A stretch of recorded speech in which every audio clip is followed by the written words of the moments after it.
Welcome back to another episode of the In Pursuit podcast. Today I'm with Eoin Clifford. Thanks Good for to have having you me. on, bud. Yeah, not too bad. Good to chat. 100%. Yeah, absolutely. And actually, even a bit of a backstory. Like we actually went to school together in Brogans. Yeah, so it's as much a catch-up chat as anything, really. 100%. So no. Even though it's been ages now since, was it like 4 years since we finished school, lad? Yeah, about that. So yeah, time flies. Definitely with COVID and everything, just feels like it was not so long ago. But it's 4 years. So Mental. Yeah. It literally only feels like because it was COVID. We finished in COVID. Yeah. Just as COVID started, we finished, and it's just flown. Yeah, since, it just flies. Everyone's on their own path, and it just you're flew. Everyone's on their own path. What kind of path did you take? Originally college, but so apprenticeship now. But it's been it's gone fast. But the big thing, I suppose, the main thing we're here really is to talk about the sports side of things now and where you've taken yourself there. Like, because in school, you weren't really into much sports. Like, you weren't that kind of You weren't like the, what would you say, like the normal, like everyone do, like everyone's like into hurling, football, all that. Like, I suppose you played away, but you weren't like never compared to everyone else. Like, no, so I like it. Yeah, exactly. But you've since found your own little path. Yeah, with the cycling, I suppose. Yeah, absolutely. Probably if you told me in school that I'd be into this crack now, I wouldn't have believed you. But yeah, that's I just fell into it really over lockdown. So I did. So and this crack has now turned into like 300 or 400 kilometers a week on the bike. Yeah. So what you're doing, so like you're cycling now at amateur level, isn't it? Yeah, exactly. Amateur level, like, and obviously we compete then in race and stuff at the weekends. But it's turned into something I didn't expect it to be honest with you. But it's I'm enjoying it. So yeah. So let's go back. So it was 2020. So during lockdown, you started and just got on the bike. Yeah, started pretty cycling. much. Like a lot of people, Let's talk about that. just exploring outside and, you know, not being locked inside the house and probably going outside our 5 kilometer radius there a bit sometimes. But no, it's good fun, and that's kind of just how I got hooked, just to be outside and just kind of enjoy the feeling of being on the bike and, you know, the kind of natural high it gives you, I suppose. You know, so and where did it go from there? Because obviously you started cycling, obviously just casually first, so like leisurely, like almost. Yeah. How did it kind of move into more competitive side? Probably with Strava there, KOMs and all that stuff. Yeah, I think like a lot of people, you get competitive when you see other people how their times are doing. They've done 100 kilometer a week. I gotta do 100 kilometer a week. Yeah, exactly. It's bigger. Even if it's probably not healthy to some extent, but it invokes your kind of competitive nature, I suppose. And but yeah, just kind of from there went on. Then obviously, you know, you go to different cycling clubs and different people, and you meet people who are competitive, and just kind of, you know, fell into it there. And obviously racing restarted over lockdown, and just kind of gave it a go there at the start of 2022. So yeah, that's it. 2022, that was your first race, wasn't it? Started that year. Yeah, I suppose I'd kind of been just doing my own bit there over lockdown in 2021, and then just kind of you know, got a bit of a notion to go racing really, and that was it. But those races, like what distance are those races now, the ones you did at the start? They could be anywhere from 50, 70, 80k, like the A4 races. So I suppose it's A4. That's the low. Yeah, that's the entry level category. So it goes A4 to A1. The amateur racing here, and that's kind of where I started. So so it was back. So that was your first race, and then 2022, and you've done how many races now? I'm not too sure. Probably, I don't know, probably 50 or so. I actually don't know. I'd have to go back through all of them. So it's in the 40s or 50s, like? Yeah, I'd say so. Race days, yeah, definitely. Like even on, like, because I'm actually fascinated, like, because race days, like we've talked about it before, like what race day involves, like, but for like let's kind of dive into it again. Like race day now comes up, like what's even your first couple of races now, like what was the preparation, like what were they like for you? Yeah, I suppose definitely the first few races you're nervous, and so getting over that, trying to get a good night's sleep beforehand is obviously very important. A lot of the racing involves a good bit of travelling as well, so you're up wherever up the country. So yeah, I suppose the morning of you get your food and make sure you have all your energy, your gels, your drinks, whatever you need for the day, and just make sure you've got everything, your bike in working order, and that obviously if you're racing, you're assuming your training's being done at this stage, so it's all about just focus on the day, and that's it. So yeah, that's pretty much it. And like you mentioned there, gels, drinks, what kind of like what are you bringing with you then when you're cycling? If I'm out training, I might bring some solid food like biscuits or whatever, and maybe a carb mix in the bottles. But then on race day, yeah, you've got your gels, your caffeine gels, your whatever mix, your carbohydrate, electrolyte mix in your drink, in your bottles. So yeah, you're just focusing on getting the right nutrition in, the right amount of carbs, right amount of water, hydration, all this stuff. So yeah. And like, to feel like, even let's say now if you didn't bring food with you now, and let's say you only brought water or some electrolyte, would you actually feel the difference like on a long absolutely. run, like, or a long race? Yeah, Or even a 100%. long cycle, like Yeah, training cycle. definitely. Like when I started, I wasn't really doing any of that stuff, and you'd hit a wall and you think, oh, this is just where my fitness ends, But it's really not the case. It's that you're not fueled and you're not getting enough in. So yeah, I'd say if I went now without water, I wouldn't know, or without carbs even, I wouldn't know myself on the bike. Yeah, Like, you'd feel like you're totally cooked, Do you think there's also a bit of like a mental thing as well, like knowing that you don't have carbs with you or you don't have fuel with you, like? Yeah, I suppose so. Like, but you, it's there because it works, and you've learned from experience of not taking it that it happens. So, Yeah. but generally, like I said to you before, like once you're hungry, it's too late. You know what I mean? Like, Once you start feeling a little bit of hunger. yeah, exactly. Like I say, because you need to be one step ahead, because if you're not, you're going to hit the wall, and you're fairly done at that point. Like, Yeah, that's something, because you said it to me before, and I actually told someone a couple of days ago. They're doing a lot of endurance events as well, and I was saying that you had said that once you start to feel any bit hungry, like you're going past the point of no return. That's often what is you're the saying. case. Yeah, you're in damage control there, or damage limitation at that stage. So yeah, you kind of have to know in your head or whatever that this is, at this point, half an hour in, I'm getting this amount of carbs, and I need to finish a bottle by this stage. So you plan out the race, and yeah, planning is definitely very important for the racing stuff. Yeah, I suppose, like, why I asked you there, like, was it more like is there part of it a mental thing as well? Like, because I've noticed when I do my longer running as well, like, there's times like I won't bring as much food with me, and it's almost a thought as well of not having it, as well as not having, of course. I think it's like a double. Yeah, if that makes sense. It's like the thought of like, oh, I'm not fueled enough, so you kind of lose belief in yourself, and also it's not having the fuel. So it's like double kind of. I don't know what way you'd say it. Like, no, absolutely. I kind of noticed that myself. Like, wasn't sure if you'd noticed that too. Like, yeah, and if your food's off and all that, it is playing in your head, and it's probably taking up energy that doesn't necessarily need to be taken up. So yeah, you're right to an extent. Yeah, I suppose, like, because looking at your Strava now, like, you do like 3, 4, nearly almost 500 kilometers a week is what you cover, is it? Yeah, about that. Like, yeah, about in that range. Yeah. So, and like, why are you covering that now? Like, that just leads me back to some question. Why cycle that much in a week? Like, yeah, I suppose obviously I'm being coached by someone, so they gave me the plan there, and you just follow it really. But yeah, just obviously you're training towards a goal, race, result, whatever it may be. But for me, that's kind of the amount that I need to be doing if I want to get towards it. So like you say, you have a coach who's putting everything in place for you. So like, and are you working towards a race now?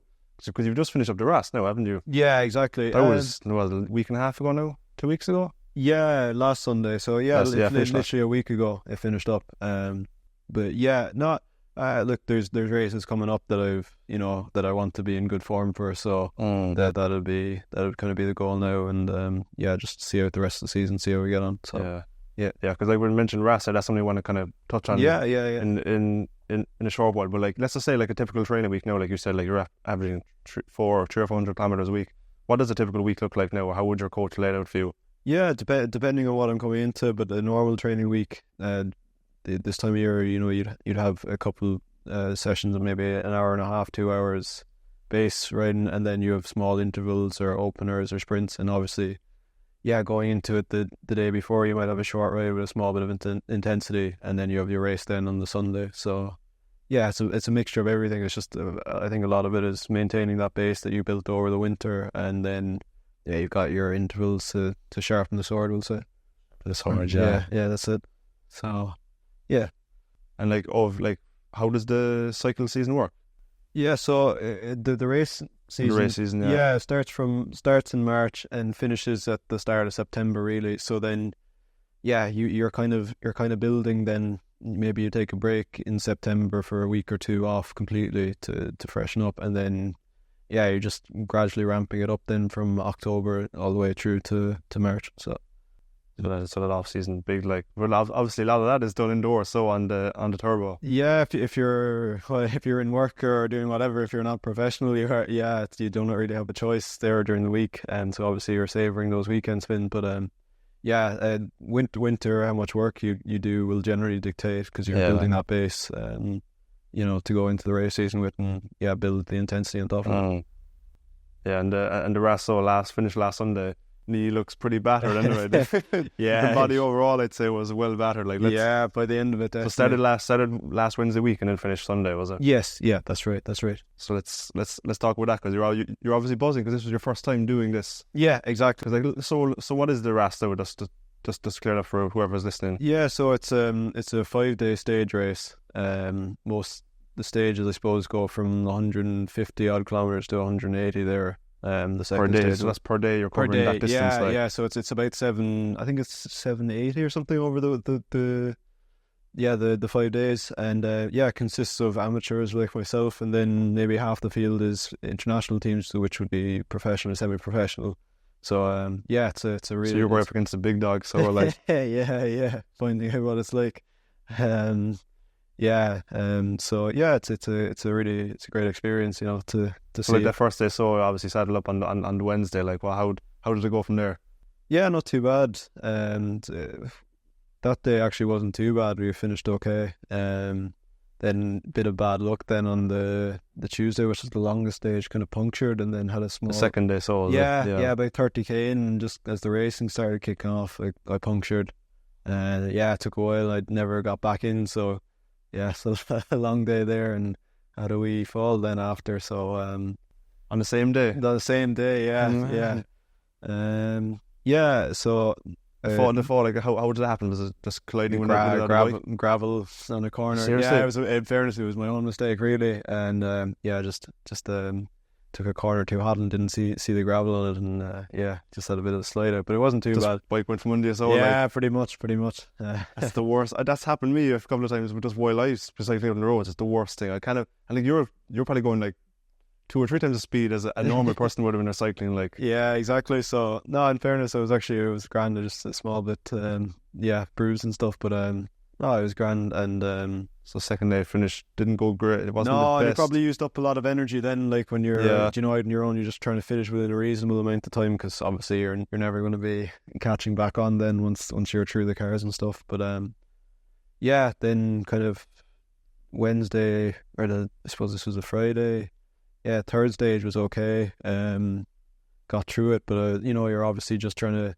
At that point, you're just trying to limit your losses, because you're tired at this stage and things haven't gone your way and stuff. And then, but like you're tired now, like, and your things haven't gone your way. Like, what's going through your head now? Like, you're like, is it a little bit annoyed, or you're just trying to kind of stay focused and stay on it, or what's going through the head then? Yeah, just go to the next day. Every day is a new day in that. So you kind of got to stay focused, and what's happened has happened, and not let it affect you too much the next day, because if you do, it's you're already starting on the back foot. Like, yeah, exactly. It's hard not to let it get to you.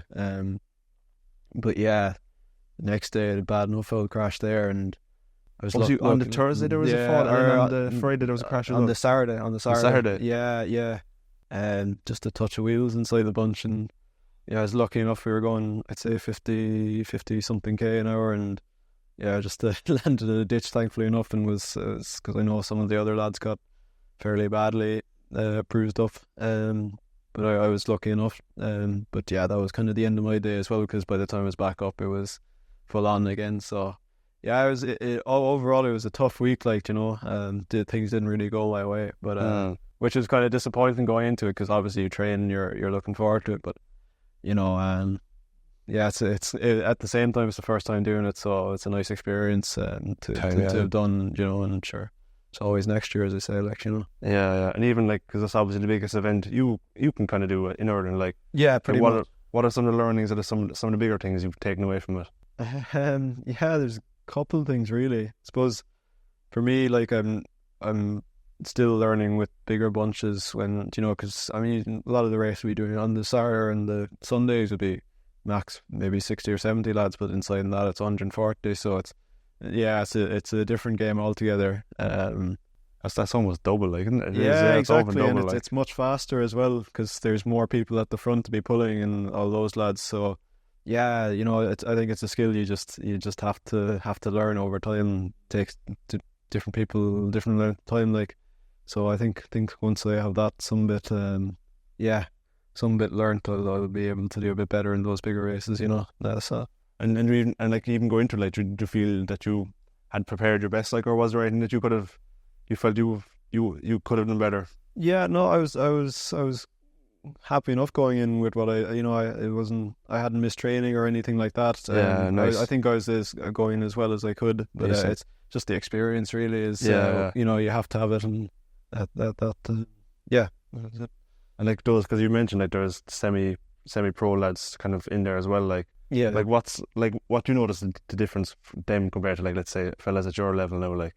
yeah. Is it just experience, like, those with those lads? They just have more years of cycling under their belt, like. Yeah, there's that, and they're obviously a lot, maybe more time training and stuff, so they're stronger. So a combination of the both I hear ya. experiences, fairly lethal, and yeah, so yeah, it's just faster, and they're stronger, like, so you're up against it. But yeah, And even I'd say some, like, the teams and everything that those lads have are probably much better as well. Like, they probably have lads with them, in terms of, like, fellas following them around. Like was there someone following you the whole time? yeah, we had a team car. In fairness, the setup with the team was really, really impressive. It was one of my favorite things of the weekend because it's a nice experience. To a lot. We had a soigneur and the manager and the mechanic with us for the week. So it was really, really great experience that way. Like just to be around that environment and learn. But yeah, the bigger teams then again would have even more setup. Better gear, better everything. Like, yeah, pretty much. Yeah, better, and there a lot of them would be with around their team, and they'd know that they'd have all their nutrition and everything dialed in. Like, so yeah, it's quite eye opening to see how how well prepared some of these teams are. Yeah, and like before, like you talked, like there's strategy when it comes to racing. Like, let's say this event, like, was there like a strategy like you planned out, or was there a certain way you wanted to approach each day, or how would you kind of go into it? Yeah, like each day we'd kind of talk beforehand, and we'd have we'd decide what needs to be done, or we'd have someone we're working for that day, in our team. So yeah, depending on the day, like some days you want to come down to a sprint, and maybe there's a breakaway, so you're trying to pull that back, or do your best obviously to do so. But yeah. A lot of it gets dictated on what happens in the race. It can change, it can evolve. So you're constantly there. You're constantly trying to adapt that. I hear you, man. That's it's like adapting, learning. That's so important, isn't it? And, yeah, any sport, anything you do, like, it's all about being able to adapt and just absolutely, get better. And exactly. And sure, each day, like you're going to a new day, you got to adapt to the circumstance. So yeah, absolutely. So obviously now, like, you're letting the body heal up. You had an 80k today. Today's Sunday, and you finished last Sunday the event. Yeah. So you gave yourself a bit of a week just because the knee was at you as well. You're out of work and stuff, and different. Yeah, I was sore enough. But it kind of come back to me now, and I was kind of always planned that I'd be kind of resting a few days off the bike anyway. But just the way, just hit my body fairly hard.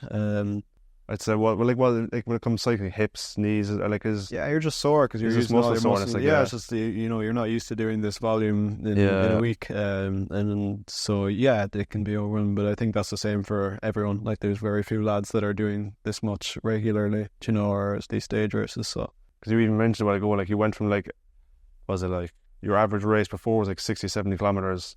Or was it around that? Yeah, when it was A4, But this I know you went into like 150 plus kilometer days for 5 days straight. 5 days straight, yeah. It's a different game altogether. Yeah, and you have to expect that your body's going to take a bit of a hit from it. But big time, like. Yeah, absolutely. And especially having those falls and having those kind of setbacks as well the first couple of days, like, it's. Yeah, it definitely doesn't help. Like, mentally can do this. Well, not annoy you, but it can take a little bit of a hit, like, Yeah, absolutely. There's no two ways about it. Like, it can affect you, like, but you just try and block out as much as possible. And sure, go into each day as a new day, and that's all you can do, really. 100%. That's a great way of looking at it, isn't it? Like, yeah, exactly. It's all learning at the end of the day, even if you don't necessarily enjoy when you're being taught the lesson. But yeah, you learn lessons, especially in the week after. You can reflect on a lot of things and learn from them. So Yeah. But now it's obviously back on it again. yeah, back training. What's the plan for the rest of the year now? So you like September now is kind of the end of the season. So are there more races coming up now? Yeah, there's more races. This is busy enough month now. There's nearly a race or two each week. So Nice. just getting through that, and hopefully do well during them. And yeah, there's not much more stage racing in terms of multi-day races, but there's single-day races or one-day races. So yeah, Nice. yeah, I'm looking forward to them. Yeah, and like you mentioned, the lads, they have better gear and everything. Let's say now, like in terms of bike and all that kind of stuff, like what kind of gear is needed now for you on a race? Say, obviously, there's bike. There's what's needed? What are the essentials you've got to bring with you on a race day? Yeah, so bike wise, I suppose, just the bike itself and wheels, obviously, and if you've got spare wheels or spare bike, it's handy because you can throw it on a team car, neutral service or whoever. Oh yeah, nice. And they'll have that behind. Yeah, it depends. You bring your pump, bring obviously your gear and stuff, and then your gels and stuff. So yeah, that'll kind of be it, really. And your bike now, like what's the average price you'd like pay for like a bike now that you're going to be competing with? I'd say most lads are probably spending the region of 3 or 4 grand, depending if you're buying new and used, whatever. Like obviously it varies. You can spend much more than that if you want to, but I think generally it's around the 3 or 4 grand mark. Yeah, for a decent setup, like. Yeah, exactly. Yeah. So, But like you notice, like you notice a difference compared to like top bike compared to like if I suppose like you get what you pay for, isn't it? Like yeah, 100%. you know when you're cycling, that's obviously less prone to damage and everything. Like yeah, and it's just lighter, faster, Yeah. better acceleration, whatever. It might be better handling characteristics and stuff. So, yeah. yeah. Nice. There was one question I had for you there. That's somebody I need to train as well. Like, you know, it's like everything. You all in your sport, you got to train, but also what I'm doing here, I need to be training as well. Yeah, it's experience. And just kind of remember, experience. Yeah, that's absolutely. all. Yeah, experience as you say. Like, Yeah. so that's kind of where I wanted to go. Is like let's say from cycling, obviously that's very demanding. It's very physical and everything. But like let's say what do you take away from that, like into life now, and like how what lessons and learnings you take away from that? Yeah, I suppose perseverance would probably be one of the major ones. You know, that you're constantly up against it, we'll say. So just to try and get through that, and maybe in a race you're not feeling so good at some stage, and you just keep telling yourself to keep going, whatever, and eventually you get through it, and so yeah, perseverance would be one of the major ones, and obviously just. Yeah, I suppose you reflect a lot after races and stuff, so that you're learning lessons. Even if it race doesn't go your way, you can take away things from it. So I think that you're constantly reflecting, reviewing, and trying to improve stuff. Through experience would be one of the major ones. Yeah, perseverance. I love that. Like, because on the bike as well, you're out there for a couple of hours as well. Like, what I mean? And it's not a matter of like, it's an hour and you're kind of done. Like, this is where you've got to stay focused. You've got to stay sharp for a long time. Absolutely, especially the faster races, bigger races. A lot of it is mental focus, and you've got to be willing to push through a lot of pain a lot of the time. Like there's no two ways about it, And like when you're getting knocked down, you got to get up. Like you fell off the bike there or you took the corner too quick, like, and went flying off the gravel. Like just got to pick yourself up and go. Like pretty much. I don't think you think about it too much. Just get on with it. Really, that's it. Just drive on. So. Well, so like Joe, like before, like even in school, during lockdown and all, like you weren't big into cycling. You weren't like, I suppose you weren't that guy that would go out and do 300 or 400 kilometers a week. Like like I suppose like what changed for you? Like we're like back then, you were obviously at a different stage now. Like what is? Yeah, I think what's going to change for you? Like I think it's just a gradual progression. Really, you just get more competitive and you want to get better. And if you want to get better, you're doing more and you're training more. So I think that's where it comes. I think just the first step really is that. Take it that you want to be competitive or you want to do this, and then it just gradually builds up from there, So yeah. So like taking that first step, so like that was as you just getting on the bike, just getting out there, like just. But the thing is, like you didn't like when you got on the bike during COVID, you had no plans or anything of just of dreaming where you are now, like. No, definitely not. No, never really thought anything about racing or anything like that, because you're not really even exposed to any of that. It's just very simple, just being out on a bike and enjoying yourself, and seeing the countryside and on a nice day. So Do you think that's important for like, because a lot of people say like you need to follow your passion, you need to like whatever you love, go and do it. Like, but for you, like you found something that you know loved it, but like at the start, you didn't realize that you'd loved it. Like, do you know what I mean? So is that like a reason to kind of like just go and try it, just go and do it, just go and do these things? Yeah, there's exactly. I was kind of lucky. I've done a few things and stuff, and this just kind of worked. And I suppose also that for me, the training and stuff doesn't really feel like work or anything, because you're enjoying yourself. You're out on the bike, and as long as I still have that enjoyment, it's just all very it's easy. It really is. These hours, these miles, whatever it is, like it's just comes very natural as long as you're enjoying yourself out, and you still have the same sensation as you did when you started, and you're still there for the same reason you started, and you enjoy it, like even like are most of your training like cycles a day kind of? Well, I suppose that they're not easy, but like are they somewhat easy, like because they're all long runs, obviously working in zone 2 or what's? Yeah, it's a variation, like I was saying. I suppose like you're doing a couple hours a week, definitely for base. That's relatively easy, and then you're doing intensity, and I enjoy both for different reasons, So like I said, that's just keep me it fun, really. Yeah, that's the main thing. And if like any of us, you're still a young lad, like we're still young lads, like Yeah. But like obviously we're still learning every single day, like, you know what I mean, and we'll never know it. Yeah, 100%. Like, we'll never know it all, like, but like even for like some younger lads now who are getting into it now, where you are, like let's say go back to you in 2020, or 2022 was when you started racing, wasn't it? Yeah. Like, let's say go back to you then, like what advice would you give to him? Good question. I suppose. Yeah, I think it's like anything, just enjoy it. I know it's probably cliche, but you can get worked up very easily, and I'm not doing enough, and I'm not achieving enough, and I definitely do that myself. But as long as you can just keep it fun, and then everything else will come naturally, really. I think as long as you're enjoying it, you want to learn more about it, you want to learn how to get better, but so as long as you're enjoying that kind of progression and that experience, I think that would be my main point. Piece of advice, really. Like you mentioned, something you said there, I found very interesting, because I find it myself as well. Is like, sometimes you can feel you're not doing enough, or you're not good enough, or whatever those kind of things come up. Like, do you think that's like a good thing to think that you're like not good enough, or that you're not, or that you want more, or do you think that's an unhealthy thing? Because like, I think everyone has a small bit of that, really. It depends on the way you leverage it, I suppose. Like if you're using it in a positive way, to get better, 100%. But you can't let yourself.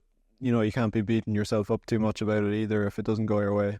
So you kind of have to keep it a healthy balance, that you still want to get better, but also that, when things don't go your way, you're not, completely throwing the toys out of the pram, and say. Yes, I hear you. Yeah. So like using it in, as you say, using it in a positive way. So trying to like, let's say you had a shit race or whatever, or something goes wrong, you're like, right, don't look at it as in a way that you're not good enough, or that you're shit, just take it in the way, right, I didn't do great here, but this is what I can do better to... 100%. That's kind of how you look at things. So that's it. I just try and take everything as as what it is, and what you can learn from it, really. I've got so much more to learn. When you race against the top lads, and you learn so much from what they're doing, and try and copy what they're doing. Get as good as them. So definitely. Which like you've probably not always had this kind of mindset, in terms of like, trying to get better and trying to always improve and trying to look at it from a positive point of view and how you can move forward from it. Like, even before, did you kind of always think like that, or did you think differently before? Like, how would you notice, how was your mindset kind of changed, or how was your mentality kind of changed over the last while? I think just with the experience of the racing, you kind of start to, I think naturally it'll happen anyway, because you'll reflect back on these races and you'll say, oh well, this move happened here, and if I followed this guy or did whatever, I would have done that. But at the start, I definitely was kind of like, you'd kind of be beating yourself up a bit if the race didn't go well. But as long as I did everything in my power, I can't complain. Like obviously some days you're going to be more disappointed than others and stuff, and some days will be good. But I think, like I say, as long as you continue learning, that's the main thing, really. So it seems to be a common theme with you, like, it's just a matter of just keep doing it, keep doing more races, keep and you slowly get better as you go on. Like, do you know what I mean? I think that's it. The more you do, the luckier mentality, you get. mindset, everything. Yeah, exactly. Fitness, exactly. everything come with that. Like, that's pretty much it. You kind of got to immerse yourself in it. Really, there's no two ways about it. You know, you got to, if you want to learn and get better at stuff, you got to do it as much as possible. So I think that just the experience really is really crucial. But like I'd say, it's like you. I suppose you might have made it sound like it was obviously every day is great. You know what I mean? Go out cycling all that because you love it and you enjoy it. But not all days are like that. Oh no, definitely not. Like, I guarantee you definitely have days where like, I don't want to get on the bike. 100%. You have off days. You have days where the weather is awful and you're questioning why you're out here. You know, but those days where everything flows and you don't even feel like you have legs. You just feel like you're just. You're just free and nothing. It's just easy, and it kind of makes all that worth it. Yeah, and you're never going to have those days without putting in the work on those days that it feels like it's awful and you'd rather be anywhere else in the world than on a bike in the freezing rain or whatever. So that's it. With the good comes the bad. Like it's like everything. Yeah, exactly. And as you said, like those, if you can go through those shitty days, those tough days, like it's going to make those better days. Yeah, even better. Better. Exactly. 100%. But also like those great days, like you don't learn much from them, like you like in terms of like you don't grow much from them, like when you're going through it. Like even yesterday, now an example, like I ran the marathon distance. I said to you, 42 kilometers carrying 50 pounds. Like, that was extremely difficult. Like that was probably the toughest probably one of the physically toughest things I've done ever. Like, but like doing that, like I learn more from that run than if I went out and just did a nice easy. Exactly. Run, like, exactly. I think, but you've also got like say a race, or for me in my case, a race goes good. You've got to celebrate that as well because you've gone through all these these experiences and you've improved on all these things, and it went right for you in the day. So I think you got to. When you say celebrate them now, like what do you mean? Like how would you do that? Well, enjoy them. For me, it depends. Like I get something nice to eat or something like that, but just learn to enjoy the moment and everything, rather than jumping on to what's next and how I can go from here. But just. And do you find it easy to kind of like to celebrate or to kind of give yourself that pat on the back after a good performance? Or it depends. Sometimes it can be struggle because you're thinking, oh well, I got today I did this well, but I've got another thing coming up or whatever. But I think once you put in enough work, you kind of learn to enjoy these days because how rare sometimes they can be that everything's gone right for you. Like, I hear you. Like, because I suppose why I asked that, like, because that's one thing I struggle with is just trying to like enjoy it or just like celebrate. As I said, even like yesterday I ran the marathon. Like 6 months ago I would have been like, no, there's no way I'm gonna run a marathon ever. Like, or well, I would at some stage, but I ran it. I was like, oh yeah, grand, good job, like nice work. Yeah, it's kind of like job done. Like, what's next? Yeah, I was trying to like just celebrate that, you know what I mean, and just give myself that pat on the back, like, well done, you did a good job, like. But it was just like I wasn't able to fully kind of enjoy it or something. I know what you mean. If that makes sense. That's what I was kind of asking you, like, how would you kind of do that, like, or is that something that you? Yeah, it can be a struggle sometimes because your mind's always racing to what's next, or or how I can progress from here. But sometimes you just got to be present and just enjoy it for what it is, and then later you can think about what's next, or so. Yeah, I think that's it. Yeah, just trying to be present in it because, like they say, you got to celebrate the small wins, celebrate all the exactly the things. Exactly. Like I suppose the marathon is part of training for a 50-kilometer run that I'm doing. Like so I was looking at it as it's just right. It's part of the training process, and but still kind of need to celebrate those little things. Like like you were saying that before. You said I mightn't run a marathon or whatever. You've kind of got to acknowledge that one time you were in that space and now you're out doing it with weight or whatever. So I think as long as you're acknowledging those things, it's important. So because you remind yourself how you progressed. So I suppose and for you, like what are some of the big goals coming up for you? I suppose I'm not too sure. Winning races is always a goal. That's all. Kind of it's always the main goal, isn't it? Like but just getting better, just like I say, learning more and just progressing, getting more experience. But just continuing to enjoy myself, what I'm doing really. So yeah. Awesome stuff. Like, do you see yourself like going, like next year is Ross is that the aim again? Is to get there again? Yeah. To race it again, and hopefully this you use some of what I've learned from this year in next year, kind of move up, yeah, exactly, closer, get better at it. So yeah, I think just the general goals are just getting better and continuing to see how much I can improve myself in what I'm doing. So that's kind of like a daily thing for you. So it's just focusing like that's a little bit better every day and keep improving. Pretty much. Yeah, just keep continuing to train and try and get better, fitter, or whatever, faster. So yeah, 100%. You got to, I suppose, you enjoy that process as well, because you can just, like you say, you see these small wins. So yeah, it encourages you to continue doing what you're doing. So. Yeah. I suppose having those, like you're in that community now, so you've got I'd say you've a nice bit of few buddies as well who are on the same, like you went out cycling with a buddy there this morning, like, I'd say you've good. Yeah, like friends it's in a that great like, social outlet. Really, it really is. Like, you meet people through all the different walks of life, and that are one thing in common in the bike. So, it's a great way to meet people as well. Like, so and for you, that was like the first step for you was joining the club, wasn't it? That's where you kind of met people and started cycling exactly. with people. Yeah, because I'd kind of been cycling for maybe 8 or 9 months at that stage just by myself, but to meet similar-minded people, it's great. And then obviously you go on to maybe a more competitive club and progress up, and you meet different people, and it's nice. It's nice to you build up a network really of people. It's a great thing. Because there's one thing that I don't know where I heard it somewhere, but it's a great quote, and I kind of I try and not live by it, or kind of use that philosophy as well in my own life. Is like, it's not what you're doing, it's who you're doing it with. And it's so interesting. Like, you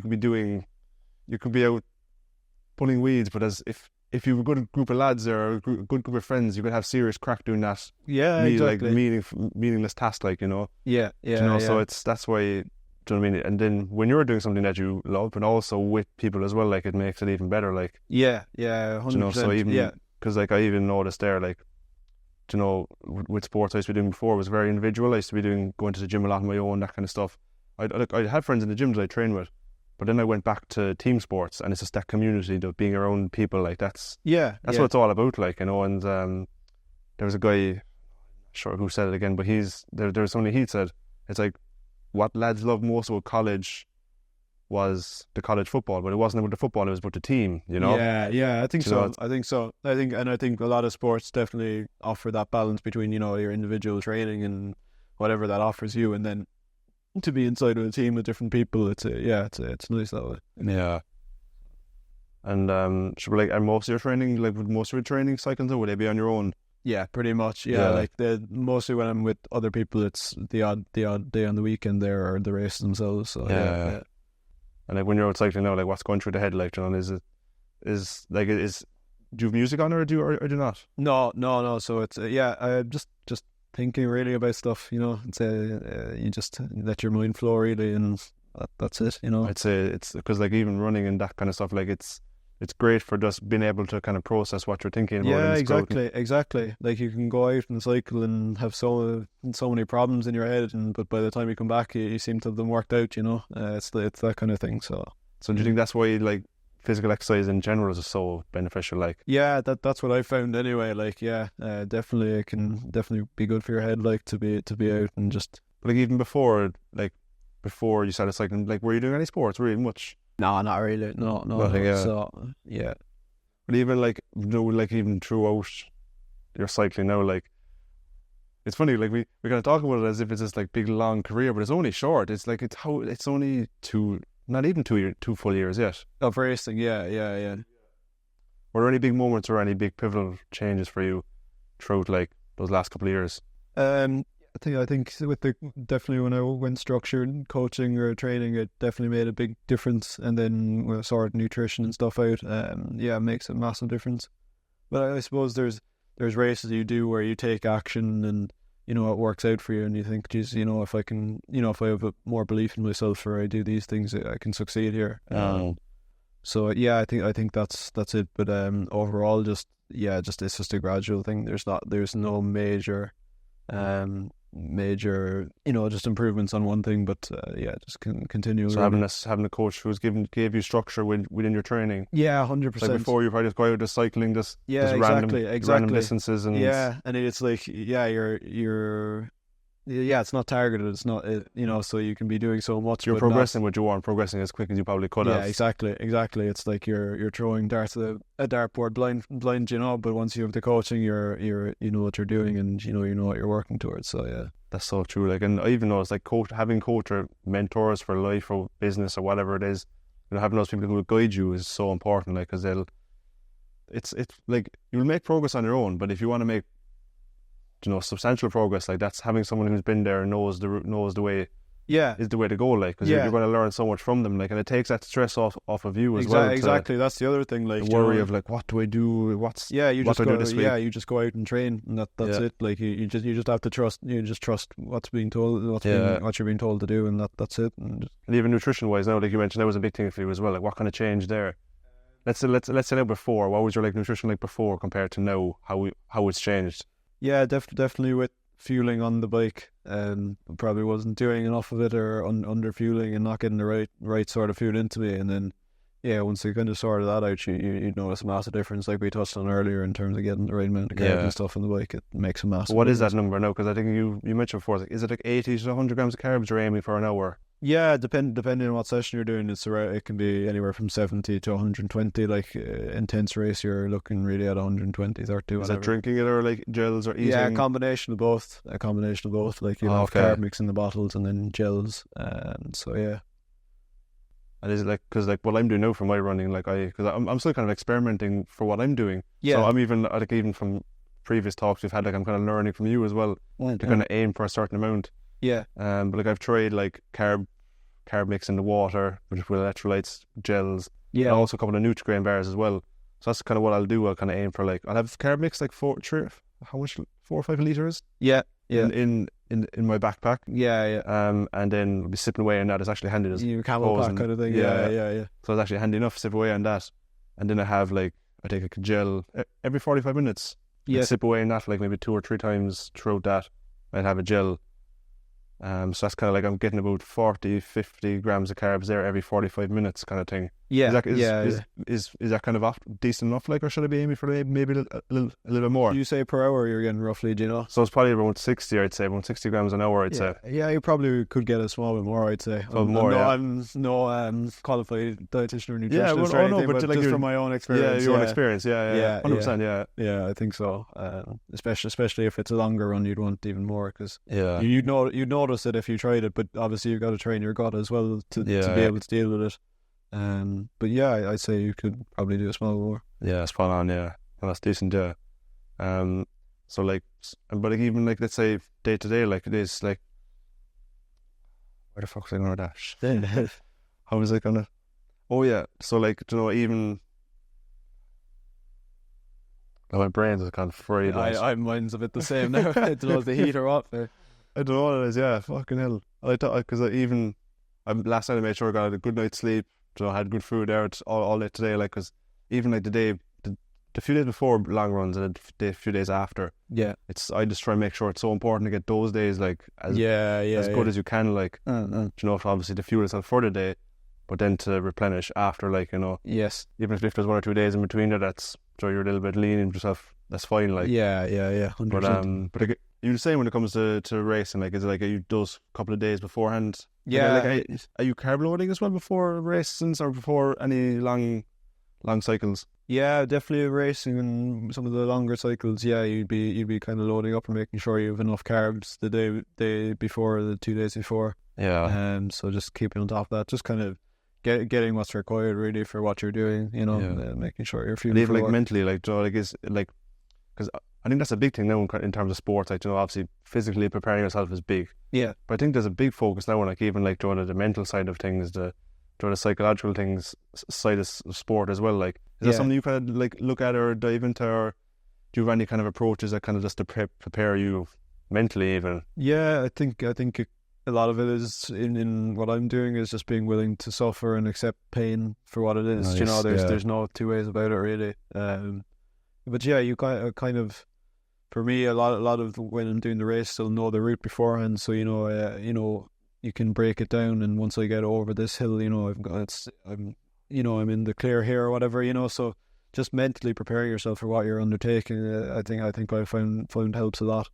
But yeah, like I say, a lot of it is just being ready to suffer and ready to deal with the pain. So That's so interesting. So you're like linking the feeling of pain and like the difficulty to this is a good thing. yeah, exactly. Instead of it like, oh, this is bad, this is exactly what I need to be going through. Like, yeah, obviously there's different types of pain that's good and bad, but you know Of course, yourself yeah. when you're really using your legs, it's hurting, but you're going some people because other people will be suffering the same, like, yeah, so you kind of got to remind yourself if you're hurting, the majority of people probably are too, so yeah, so it's just about keeping your mind like that you're willing to suffer for it. yeah. So yeah, That's so interesting. Like, because that's the same approach you take in any other sports. Like, it's just being willing to just go through the suck of it, just go through, even in life, like just being willing, because life's going to hit you all in different directions. Like, yeah, 100%. That's why I think sport is so important and so good, because it trains you for that kind of, as you said, resilience, mental resilience. Yeah, being able to resilience is it. Yeah, get through it no matter what. Like, life's going to hit you from all angles. Like, you know what I mean? And yes, yeah.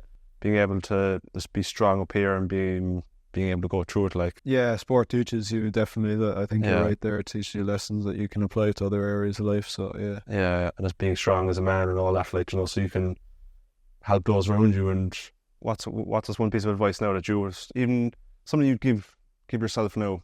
yeah, I think One piece of advice. it's probably you the keep same. telling yourself now, like, Yeah, just enjoy the process. Really, that's simple as that. Right. As long as you're enjoying it, everything else will fall into place, I think. So that you're continuing at it, and yeah, like I say, enjoying it. So awesome, spot on, cool. nice job. All right, Cheers, on. nice one. No, Appreciate that, thanks buddy. for having me. Thanks for having me. No, that was good man. good. That was good.